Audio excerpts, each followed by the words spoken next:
na po ako ng mama ko simula po no 1 taon at 9 na buwan po ako. Umalis po siya ng wala man lang pong paalam. Siya si Ivy, na sa edad na 1 taong gulang pa lamang ay iniwan na o inabandona ng kanyang ina. At hindi nagtagal, maging ang kanyang ama ay wala na rin sa piling niya. Bumalik po yung papa ko. Nag-asawa naman po ng iba.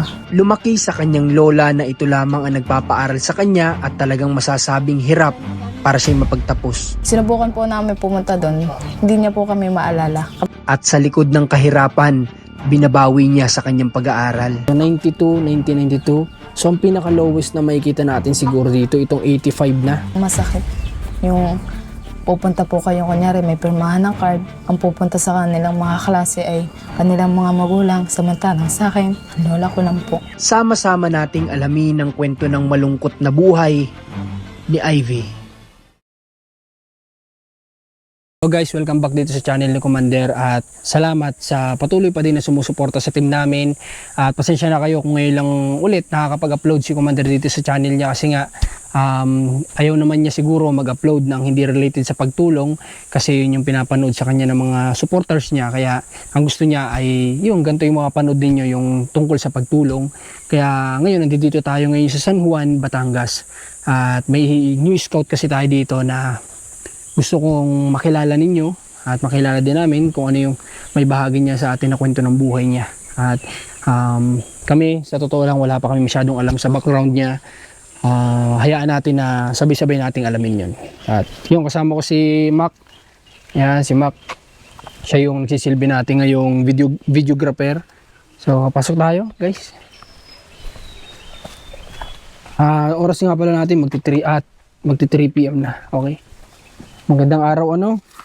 Ivy nga, ano? Opo. Magandang araw din. Magandang araw, Ivy. Okay, kabit natin itong microphone dyan sa'yo.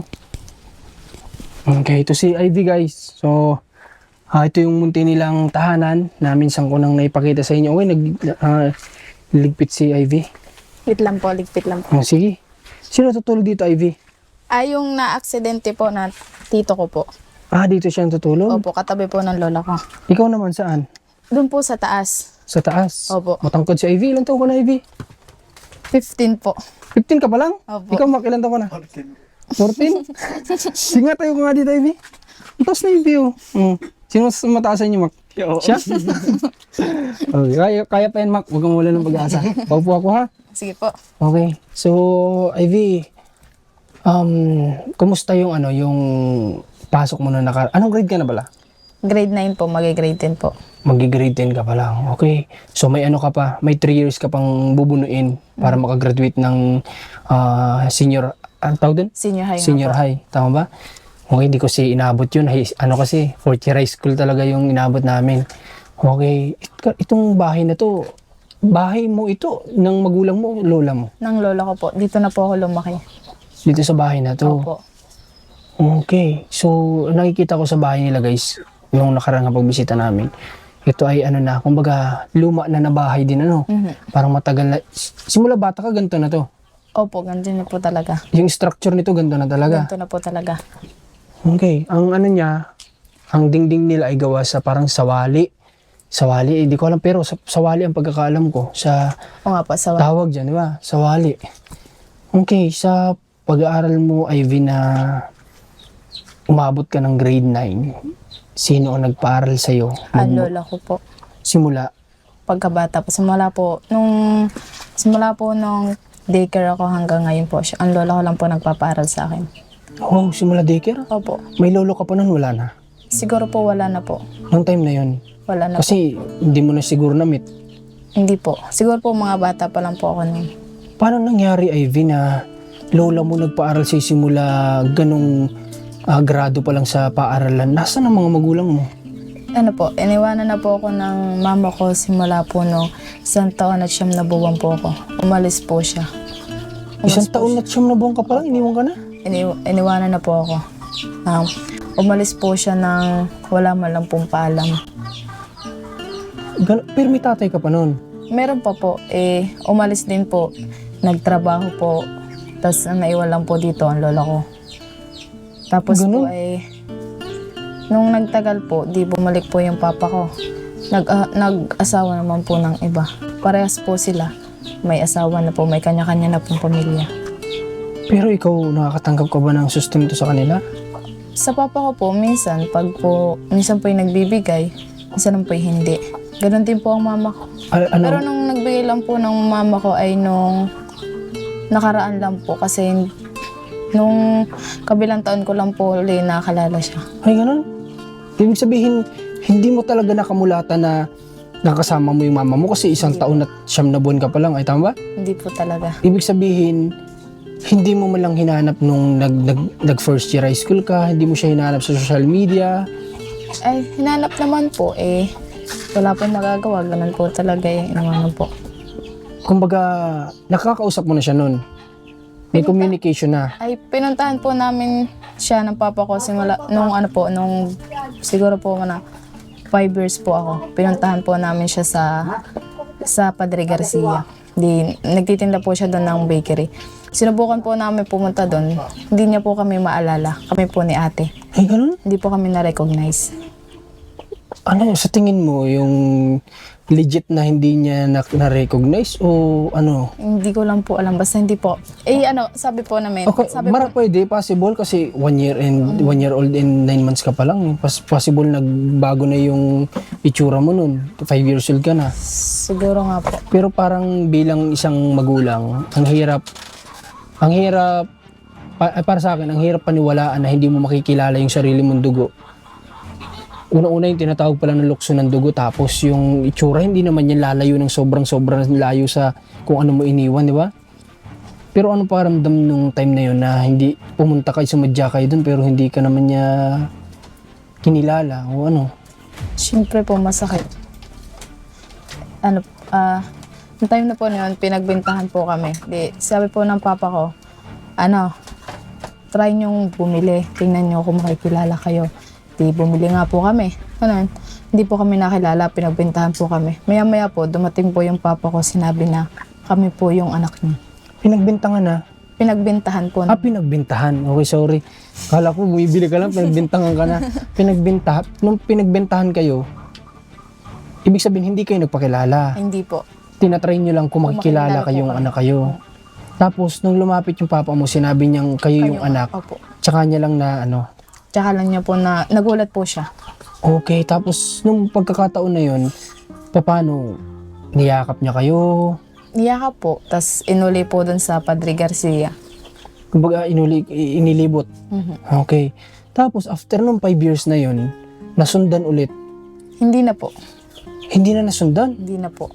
Huling meet ko na po yun sa kanya. Oh, grabe. 5 years, tapos ngayon, 15 ka na. So, 10 years na yung lumilipas. Tsaka mo lang ulit siya na-meet kailan? O nagpadala kailan? Nung ko po, nung nag-JS po ako. JNS. JS. Nitong ano yan? Nitong Last year po. Last year. Nag-meet kayo nun, hindi? Hindi po. Pinadala lang po as in sa GCash. Grabe naman. So, paano, Ivy, yung pakaramdam na lumalaki kang walang magulang? Kasi, para sa akin, kung iisipin ko, masarap pa ding lumaki na nandyan yung gabay ng nanay at tatay mo, yung uuwi ka ng tahanan na may sasalubong sa iyong nanay, tatanungin kamusta ang school mo, may tatay ka na lalapitan kapag may problema ka sa school, may pagsasabihan ka kasi ang babae lalo na makitatay. Ano yung sa'yo? Siyempre po masakit. Yung pupunta po kayo, kunyari may pirmahan ng card, ang pupunta sa kanilang mga klase ay kanilang mga magulang, samantalang sa akin, ang lola ko lang po. Dumadating ba yung time na iinggit ka din sa mga klase mo? Siyempre naman po. Minsan po ay iniisip ko na sana hindi ako lumaki ng ganito. Sana lumaki ako ng may mga magulang. Hindi ko alam na may mga magulang palang kayang tiisin yung anak ng ganito na lumalaki na, alam mo yun, na hindi man lang nila bigyan ng pagkakataon na maranasan man lang ng bata na na lumalaki siyang alam niyang nandyan yung gabay ng magulang niya. Kasi iba pa rin kapag may magulang, iba pa rin. Although nandyan ang lola, Iba rin po talaga pag may kasama. pero pag may magulang, iba pa rin yun. Iba pa rin po talaga. Papaano, Ivy, kung dumadating ang Pasko't Bagong Taon? Hindi nandiyan na lang po ay ang lola ko, mga tito ko, mga kapatid ko. Sanay na din po ako. Ilang taon na po din na wala sila sa akin eh. Sanay ka na. Siyempre, kakayanin po. Kasi sa akin naman nung time na yun, tatay lang yung wala sa akin. Pero kapag dumadating sa akin yung Pasko't Bagong Taon, ayoko talaga yun. Kasi kumbaga nakikita ko yung iba na kompleto. Masaya sila sa pagkainan, kahit na simple lang pagkain. Tapos ako, kakain ako na 2 lang kami. So yung masakit para sa akin, kaya ayoko nun ng Pasko't Bagong Taon. Kaya tinanong ko kay Ivy kung sa kanya, anong pakiramdam niya. So since si Ivy kasi ay simula ba naman 1 year old, 9 months, wala na siyang magulang. Talagang makakasanayan niya kung sino lang yun nasa paligid niya. Pero naghahanap ka pa din Opo. ng ama't ina. Kinakalinga ko pa rin po. Yung papa mo, saan siya ngayon? Saan? Nandoon po ang bahay niya kita niyo po yung sa Lola Tise. Tiga po may bahay po doon pinagawa. Yung garni-garni lang po. Danto lang ang papa mo? Opo, yun lang po. Diyan lang, malapit lang. Opo. Ang malayo po talaga ay yung mama ko nasa Laguna po. Pero may iba May na siyang sarili na pamilya, pong di ba? pamilya. Yung pumasok po din eh. Yung po yung tita ko. Stepmother? Opo. Okay. Close. Ibig sabihin close ka naman. Di nakikisama na lang po. Kasi kailangan Wala pong magagawa eh. Gayon talaga. Pero ang mga kapatid mo doon, kaklose mo ba? Opo, isa naman po. Isa. Ilan taon po ay 4 na taon po ata. Bata. 4 na taon. Opo. Kung bibigyan kita, Ivy, ng pagkakataon na sabihin mo sa nanay mo unang-una kung ano yung gusto mong sabihin, mabibigyan mo ba kami ng chance na sabihin sa camera? Kung anong gusto mong sabihin sa kanya. Kasi, Ivy, ang panahon ngayon, hindi malabo na bukas o mamaya pagka-upload dito, mapanood ka agad ng mama mo. Anong gusto mong sabihin sa kanya sa camera? Sige, sabihin mo sa kanya kung anong hindi mo masabi sa kanya. Mukhang hindi pa po ata kaya. Kung ano yung gusto, malay mo, chance na to. Para kung ano yung dinadamdam mo na hindi mo kaya sabihin sa kanya. Kasi may mga ganito guys sa pagkakataon. Yung anak hindi niya kaya magsalita sa harap ng magulang niya o hindi mag-text, hindi magtawag, hindi niya kayang sabihin. So kaya binibigyan ko sila ng pagkakataon sa harap ng camera natin.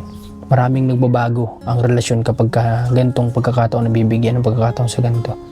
Kaya Ivy, sana bigyan mo kami ng chance kung ano lang yung gusto mo sabihin sa mama mo.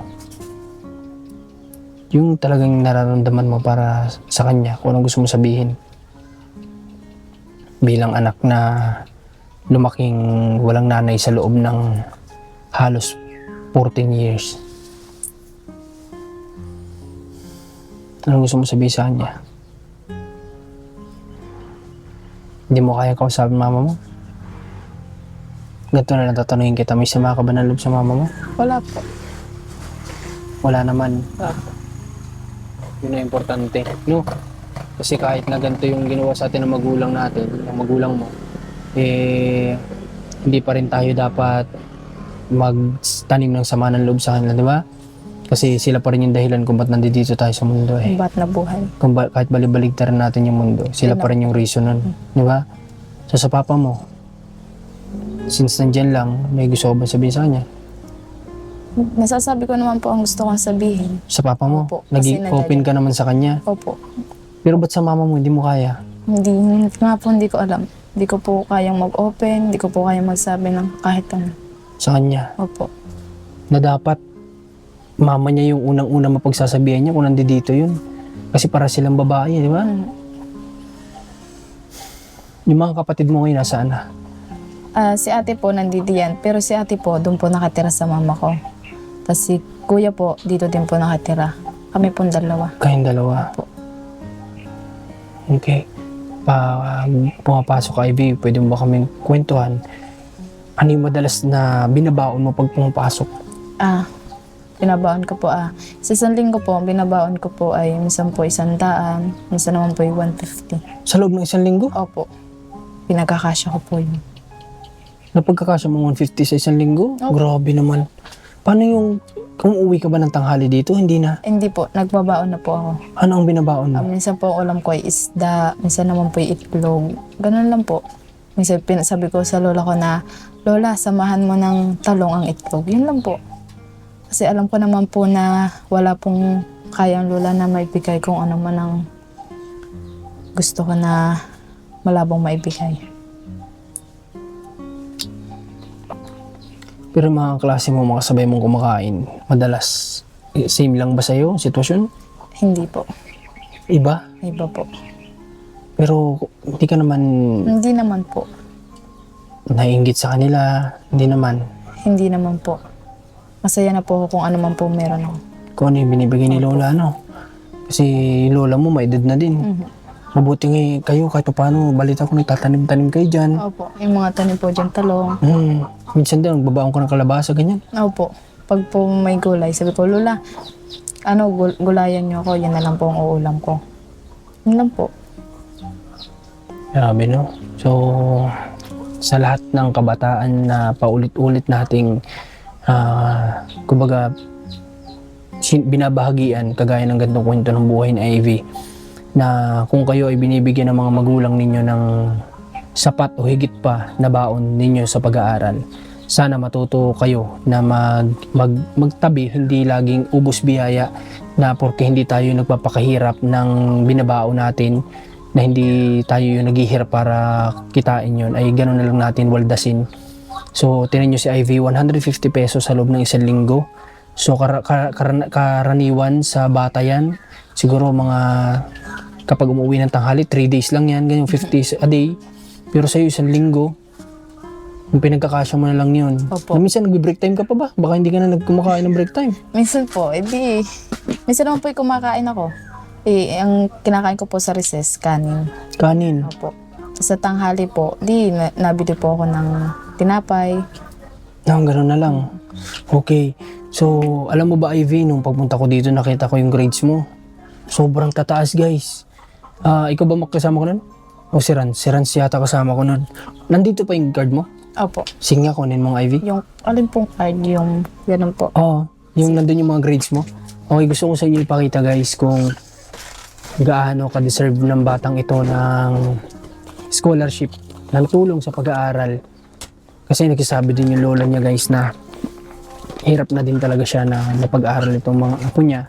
Pero gustong-gusto niya mapagtapos itong mga ito kasi nga kawawa naman, walang magulang. So, tingnan nyo, kahit walang gabay ng magulang, ganito ni Ivy, pagsikapan yung pag-aaral, guys. So, baka magulat kayo sa grado. Okay, isa muna ipapakita ko sa inyo. Yan. So, 92, 1992. So, ang pinaka-lowest na makikita natin siguro dito, itong 85 na. Almost line of 9 lahat, 93, 90, 91, 94, 92, 95, 96. So wala, halos line of 8, kukunti lang talaga. Tapos ito pa, oh. Ayan, makikita natin ang pinakang lowest niya dito, 85, diba, 93. So sobrang tataas, guys, ng grado. Ayan, oh, o 85, pinakamababa. Diba? Ganun katataas yung grades ni Ivy na nakukuha niya sa pag-aaral niya ngayon. Kasi nga, siguro may pangarap din sa Ivy sa buhay. Ano ba pangarap mo sana, Ivy? Opo, maging FA. Flight attendant. Opo. Tama-tama, may tangkad, may looks. Di ba? Kasi sa flight attendant talaga, kailangan may matangkad. Kasi paano mo aabutin yung luggage, di ba? Yung lagay ng luggage kung mababa ka. So, pwede naman siguro may bangko ka laging dala. Pero hindi naman siguro pwede yun sa FA. So, maganda yung gusto ni Ivy na kunin na kurso sa pag-aaral. 3 taon pa bago siya makatungtong ng kolehiyo. Pero kayo ba ng lola mo na pag-uusapan nyo yung pagkukolehiyo? Sabi niya po pag daw po kaya, pagkakaligin. Pero pag daw po hindi na daw po. If ever man, Ivy, na hindi kaya ng lola mo pagtapusin ka ng kolehiyo, ano yung second option mo? Nagtatrabaho na po. Nagtatrabaho ka na. Para maihawan po ang lola ko sa hirap. Anong unang-una mong priorities, Ivy, kapag nagtrabaho ka? Magpagawa po ng bahay.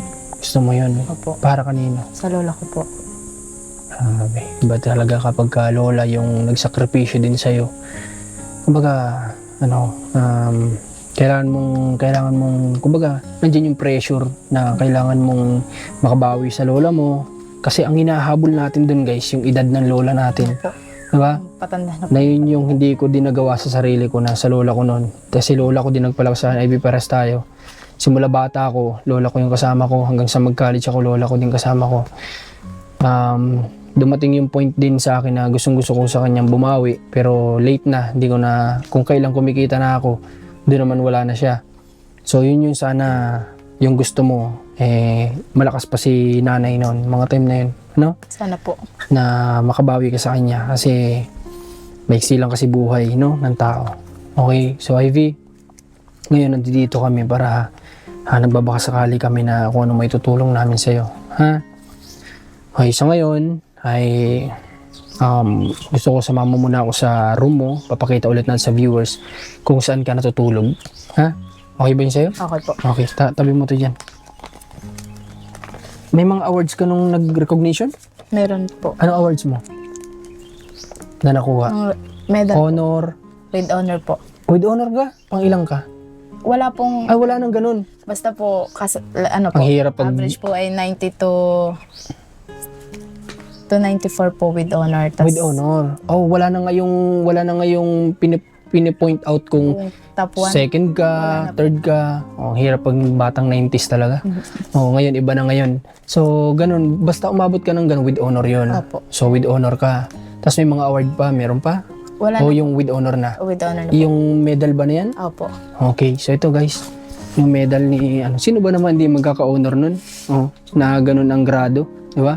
So ito yung medal niya. Yung ganito, tabi mo rin ha? Opo. Kasi someday, pag may pamilya trabaho ka na, babalikan mo yan. Okay, tara, sumama mo kami sa ano mo. Okay tayo guys.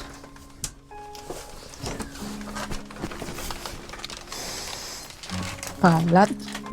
Oh, ito yung tinutulugan niya guys. Opo. Oh, pakita ko sa inyo. Ikaw lang, ilang kayo dito? Kapatid mo? Bali po, tito ko po, tas ako, si ate, tas si kuya po. 4 kayo dito? Opo. Kasya kayo dito? Opo. Anong sardinas kayo? Anong tatak? Okay, so, kasya sila dito guys. 4. Sa bagay, kapag no choice ka kasi sa buhay, talagang pag gagawa mo ng paraan yung mga bagay-bagay, kagaya nito, 4 sila, buti, hindi gumigiba to. Ano, okay lang yung space. Pero yung tanong ko, yung bigat nila dito, buti nakakayanan pa ng kahoy. Saan ang damitan mo dito, Ivy? Sa baba. Ito, yung nasa baba na yun? Opo. Yun nandun? Dalawa lang po doon. Oh, dalawa lang doon ang sayo. Opo. Dalawang sulong. Okay, ngayon Ivy na mag-aapapasukan sa susunod after a month. Itong 1 buwan na lang natitirang bakasyon, di ba? May mga gamit ka na ba? Wala pa po. Wala ka pa? Anong ginagamit mo pagpasok na gamit? Notebook po, tas Ibig sabihin ko, ano yun, yearly ka nagpapalit o ano? sa ano po, yearly po. Yung uniform, May uniform pa naman po ako. yearly ka ba nagpapalit Nung ano nun? po, nung grade 7 pa po yun. Grade 7? Opo. 3 taon mo na ginagamit? Opo. Eh ngayon, pang-4 na taon, magpapalit ka na ba o ano? Hindi pa po. Yun pa din? Yun pa din po. Maganda Oh, po grabe. kasi. Naaari pa po. Naaari pang gamitin. Siguro po grade 11 at 12, magpapalit po kasi po, iba na po yung uniform doon. Pero grabe guys, nakakaawa din naman si Ivy na 4 na taon na niya guys ginagamit yun. Ibigyan natin si Ivy ng bigas. Pabigay po ito ni Commander para sa kanya. Tapos syempre bigyan din natin ng konting allowance po si Ivy. At dapat sa akin po ito sa channel ko ito, pero since gusto ni Commander di matulungan si Ivy, bigyan na lang natin sa kanya. Ivy, pasok muna natin ito dyan. Sige po.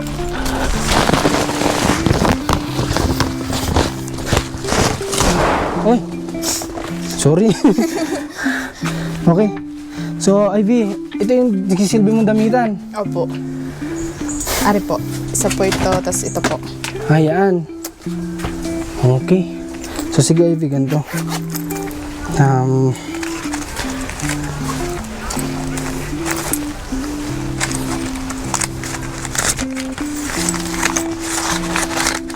Ivy, hawakan mo to.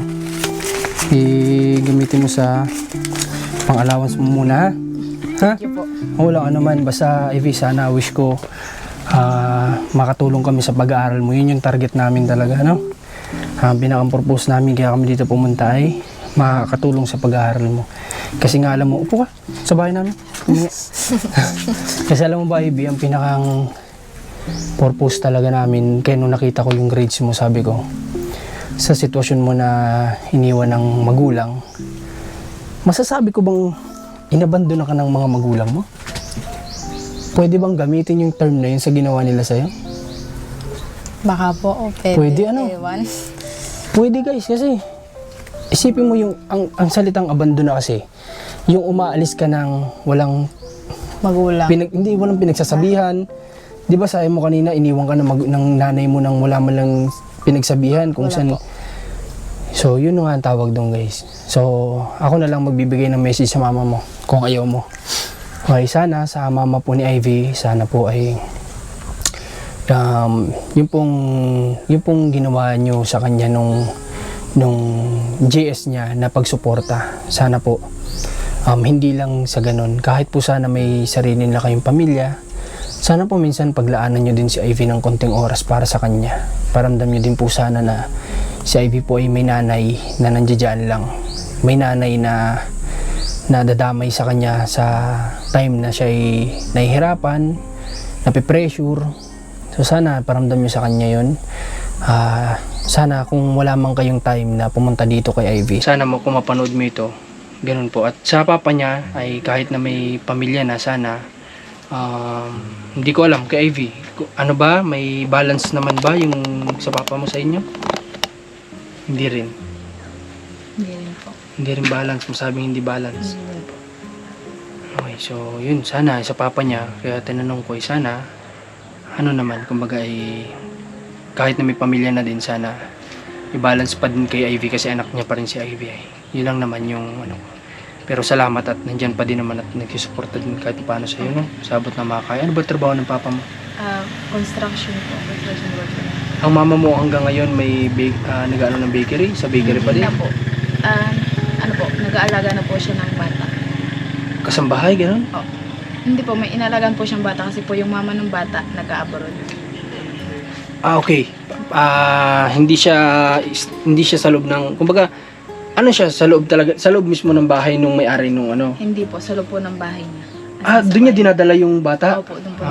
Okay, galing Yun nga naman. po masakit na alagaan yung ibang bata. Yun nga. Yun lang masakit. Pero, ewan ko kung sa magulang mo, masakit din yun. Ano? Baka umiyak ka. Okay lang yun. Kasi minsan sa magulang yan din, masakit din sa kanila yan. Kapag talagang mahal na mahal nila yung anak nila, yung mga nag-a-abroad, yun yung masakit sa kanila. Opo. Yung nag-aalaga sila ng ibang bata, pero yung anak nila, hindi nila maalagaan dahil sa pagsasakripisyo sa paghanap buhay. Pero yung sa'yo iba, sila ay nag-aalaga para sa pamilya niya na iba, di ba? Hindi para sa'yo lang, di ba? Okay, so Ivy, sa lola mo naman, may message ka ba sa kanya? Sinsan doon siya, mali mo, paano niya ito? Anong message mo sa kanya? Salamat sa lahat. Salamat sa pag-aalaga. Pangako ko, mag-aaral ako ng mabuti. At babawi ako sa inyo. Babawiin ko lahat ng pagod niyo sa akin. Yun, napakagandang message ni Ivy para sa lola niya. Okay, anong pangalan ni lola mo? Arsinya po. Arsinya? Opo. Okay, kung lalaki, Arsenio. Tama ba? Di ba tama naman? Kung babae, Arsenio. Kung lalaki, Arsenio. So, si Nanay Arsenia pala yun. So, nakausap po siya nung last time pero hindi ko natandaan yung pangalan niya. Okay. May isa na lang akong tanong sa Ivy bago tayo matapos sa vlog natin. Ano yung tinutulong mo naman kay lola mo kapag nandito ka sa bahay? Ano po? Paglalaba po, pag-iimis ng bahay, pangangahoy po at pag-aalam ng baka. Pag-aalab ng baka? Marunong ka nun? Opo. Kaninong baka yun? Pinapaiwihan po. Ano yun? Alaga po. Pinaalagaan sa inyo? Ngayon, nandito wala. Alin po? Yung baka. Wala na po. At gawa nang napagbentahan nga po, gawa nang namatay nga po. Ay, okay. So, kakamatay lang nung pinsan mo? Opo.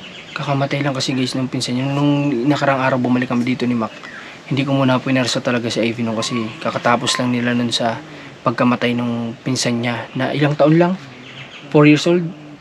9 po. Ay, 9 years old. So nabangga sila ng tatay niya ng tricycle. Lasing yata yung driver. So namatay yung anak ng kanyang tito. So yung tito niya nandyan sa likod nagpapagaling. Ang daming tahi, ang daming sugat. Pero yun nga, kakamatay lang ng pinsan niya. Kaya hindi ko muna, sabi ko nung nalaman ko yun, wag muna ngayon. Babalik ako, Ivy, kapag medyo ano ka na. Kumbaga, hindi ka na masyadong busy kasi nandito din yung mga kamag-anak niya. Ganun.